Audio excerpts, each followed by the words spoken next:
মোহাম্মদ আমিরের উচিত মুস্তাফিজের কাছ থেকে টি-20 বোলিং শেখা, না হলে ছোট ছোট দলগুলোর কাছে এভাবেই হারতে হবে পাকিস্তানের।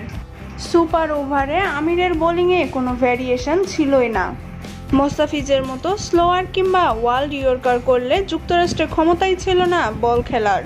এবার লাইভে এসে পাকিস্তানের আমির ও বাংলাদেশের মুস্তাফিজকে নিয়ে একই বললেন শোয়েব আখতার।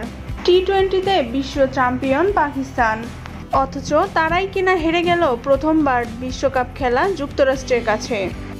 ব্যাটে বলে কোনো দিক থেকেই লড়াই করতে পারেনি পাকিস্তান। যেখানে 7 উইকেটে 159 রান করেছিল পাকিস্তান, সেখানে মাত্র 3 উইকেটে 159 রান করে ফেলে যুক্তরাষ্ট্র। সুপার ওভারে মোহাম্মদ আমিরকে পিটিয়ে 18 রান তুলে নেয় যুক্তরাষ্ট্র। তাই তো ম্যাচ শেষে রেগে আগুন পাকিস্তানের সাবেক বোলার শোয়েব আখতার। তিনি বলেন, আমিরের কাছ থেকে ভালো কিছু আশা করেছিলাম, কিন্তু ওর বলে কোনো ভ্যারিয়েশন ছিল না।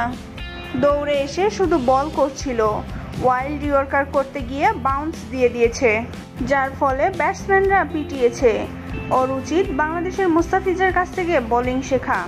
স্লোয়ার কাটারের সাথে টি-20তে ওয়াইল্ড ইয়র্কার কী করে করতে হয় তার জলজান্ত উদাহরণ এখন মুস্তাফিজের মতো বোলিং যদি গতকাল আমির করতে পারত, তাহলে যুক্তরাষ্ট্রের সামর্থ্য ছিল না এই ম্যাচ জেতার। কেননা ফিজের বল যুক্তরাষ্ট্রের ব্যাটসম্যানরা লাগাতেই পারত না। এভাবেই প্রশংসা করছিলেন শোয়েব আখতার।